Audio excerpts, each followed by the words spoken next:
Open mic time now, and Chuck Cooperstein joins us and stays with us. Chandler Parsons is here, but the Rockets sure made it nervous to Dallas for a while. Well, the Mavericks made the Rockets really nervous. Yeah. I think by putting that offer sheet together on Thursday, and for the amount that it was.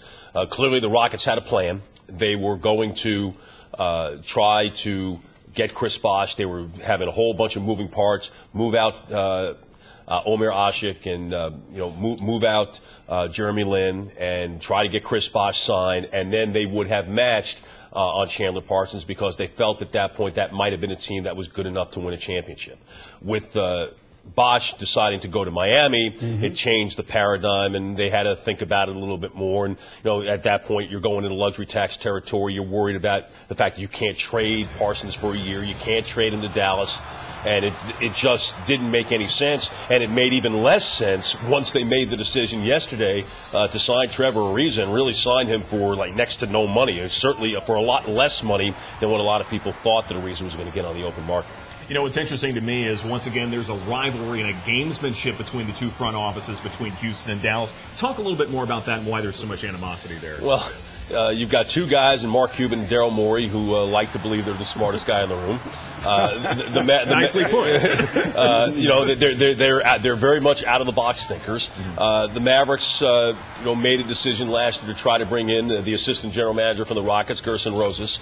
It didn't work very well. He was gone even before the season began. He was here 3 months, and nobody really ever knew why he left, other than the fact that one day he wasn't there anymore, and all of a sudden, out, fired, whatever, and then went back to Houston. So you've got that, and then the fact that, frankly, over the last few years, at least until this year, the Mavericks have dominated the Rockets. I mean, the Mavericks had won 9 in a row at one time and 12 of 13. They split 4 games last year. They were all really entertaining games. So it's nice to have that back, and obviously the Mavericks and Spurs have a rivalry. The Rockets own the Spurs this year in the regular season, so the Texas Triangle is very much alive and well. How does Parsons fit in with his team? He's 6'9". How does he fit in, Chuck? He's the best young player that this franchise has had since Josh Howard was going up the charts and trying to get toward all-star status.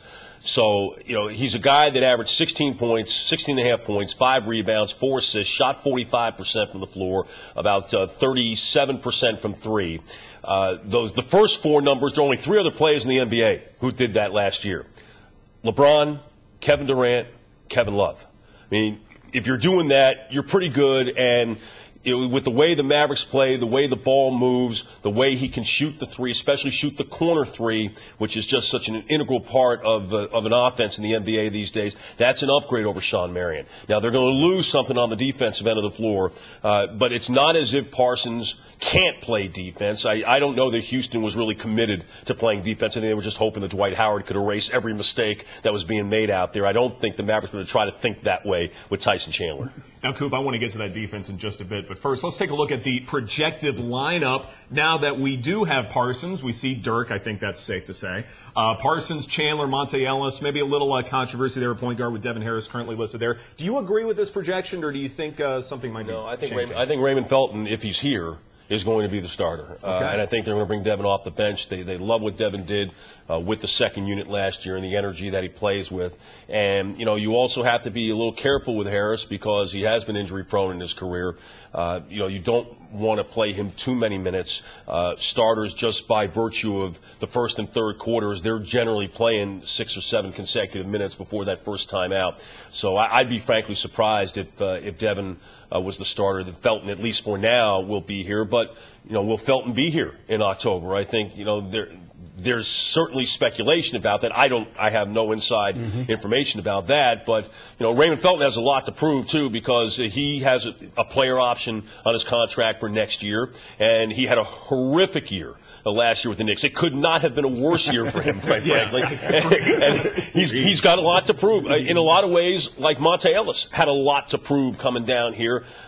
If Rick Carlisle can get to Raymond Felton the same way that he got to Monte, then maybe the Mavericks do have something. But I think right now it's hard.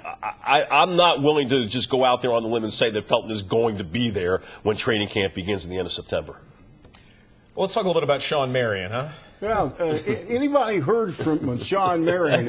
Is he okay? We've not heard his name called at all hardly in free agency. Well, does that mean he's done with the band? The Parsons contract pretty much eliminates that. That takes up everything. The Mavericks have a $2.7 million mid-level exception that they've got to fill, and they're going to fill that with a shooter. And then there were a couple of people on minimums that they will sign.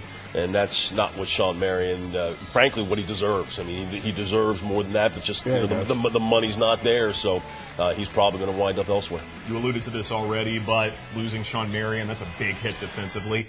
Is that something that maybe can get taken care of with those last couple roster spots? Well, not really, because the roster spots themselves will probably be just guys who were 13, 14, and 15 on the roster. So they're not going to get the versatility out of Parsons defensively that they got with Marion, who could defend 4 different positions. And he certainly took a bit of a hit this past year defensively. Wasn't quite as good, but still he's a lot better than just about anybody else they had. So they're hoping that from the back end with Chandler that helps alleviate some of that. But there's no doubt. I mean, Marion was a class guy. He was a pro, played incredibly hard, and it was all about winning with him, and he'll be missed. His 5 years here, though, were incredibly productive and incredibly memorable, too.